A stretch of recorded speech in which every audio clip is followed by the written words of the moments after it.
لصالح فريق ريال مدريد بالهجمة المعاكسة.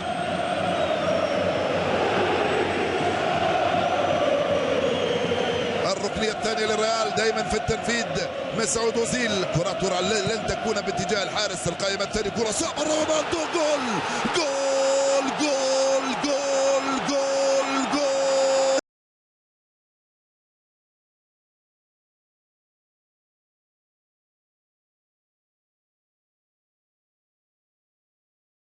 من رونالدو خلى تيبو كورتوا يتفرج رغم قامته متر 98 سنتيمتر. المباراة تشتعل بعد هدف كريستيانو رونالدو في الدقيقة 14 من انطلاقة الشوط الأول. غير متوقع وغير منتظر تماما هذا الهدف بالراس من كريستيانو رونالدو في ربع ساعة أول صعب وصعب وصعب ومغلق. تمكن من أن يفك العقدة كريستيانو رونالدو بالراس. بوم حطها في الزاوية اليمنى لتيبو نيكولاس كورتوا مفتتحا مجال التسجيل الريال. ويبعث المباراة الآن ريال مدريد متفوق على الاتليتيكو في نهائي كأس الملك في سانتياغو بهدف مقابل 0. ليس هناك أجل. مودريتش لم يتمكن منها. ترجع لرونالدو مرة ثانية. ما زالت عنده الكرة كريستيانو رونالدو. رونالدو ولا شيء ولا شيء ولا شيء. الحكم لم يقل شيئا. ثم فالكاو راح فالكاو. اوه هاي فالكاو ما زالت عنده الكرة. خرج من المراقبة وصلها مباشرة لديجو كوستا. جول جول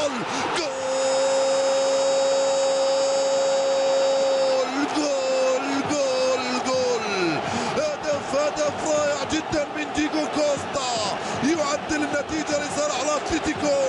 انطلق فالكاو مرر لكوستا. هدف التعادل الاتليتيكو. النحل والنمل في المدرجات هكذا يهتفون.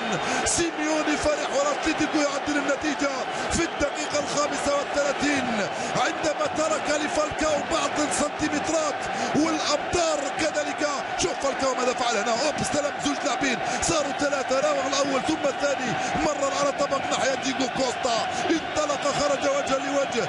سدد على يسار ديجو لوبيز معدلا النتيجه للاتليتيكو. هدف لهدف الريال مع الاتليتيكو في كاس الملك. يا له من هدف.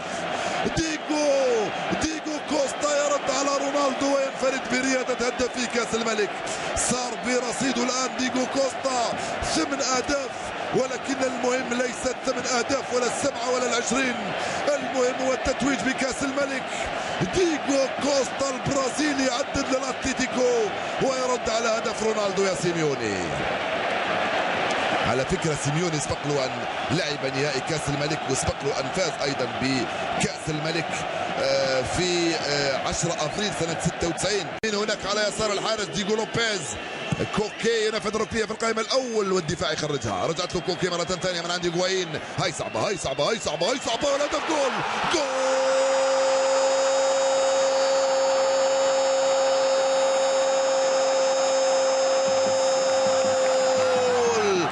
جواو ميراندا يضيف الهدف الثاني للاتليتيكو.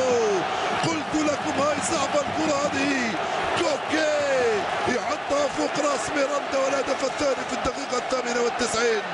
الهدف الثاني في الدقيقة 98 للاتليتيكو. صار متقدما. سبق كل المدافعين ميراندا المدافع وسبق الحارس ديجو لوبيز وسجل هدفا ثانيا للاتليتيكو. هدفان مقابل هدف واحد للاتليتيكو امام الريال. سيجن جواو ميراندا بعد هذا الهدف. سيجن